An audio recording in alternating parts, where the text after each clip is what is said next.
বন্ধুরা, তোমরা কি জানো ইসলামের ইতিহাসে এমন একজন মানুষ ছিলেন যিনি আমাদের প্রিয় নবীজিকে না দেখেই সবচেয়ে বেশি ভালোবাসতেন। এমনকি নবীজি তাকে শ্রেষ্ঠ মানুষ হিসেবেও ঘোষণা দিয়েছিলেন। চলো সেই অবিশ্বাস্য গল্পটা শুনি। অনেক অনেক দিন আগের কথা। ইয়েমেন দেশের এক ছোট্ট গ্রাম, নাম করন। সেখানে উয়াইস নামের এক যুবক থাকতেন। তিনি মনে প্রাণে রাসূল সাল্লাল্লাহু আলাইহি ওয়াসাল্লামকে ভালোবাসতেন। তার একটাই স্বপ্ন ছিল, জীবনে একবার হলেও মদিনায় গিয়ে নবীজিকে দেখবেন। কিন্তু একটা বড় সমস্যা ছিল। তার ঘরে ছিলেন এক অসুস্থ আর অন্ধ মা। মাকে দেখাশোনা করার মতো তিনি ছাড়া আর কেউ ছিল না।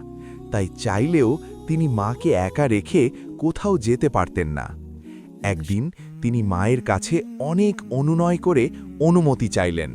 মা বললেন, বাবা তুমি যাও, কিন্তু আমার একটা শর্ত আছে। যদি গিয়ে দেখো নবীজি বাড়িতে নেই, তবে অপেক্ষা করবে না, সূর্য ডোবার আগেই আমার কাছে ফিরে আসবে।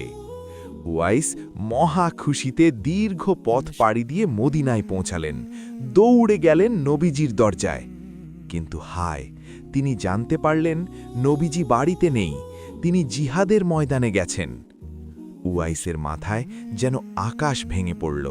একদিকে নবীজিকে দেখার তীব্র ইচ্ছা, আর অন্যদিকে অসুস্থ মায়ের সেই শর্ত, সন্ধ্যার আগে ফিরতে হবে। শেষ পর্যন্ত তিনি নিজের মনকে শক্ত করলেন। নবীজিকে না দেখেই চোখের পানি মুছতে মুছতে তিনি আবার মায়ের কাছে ফিরে চললেন।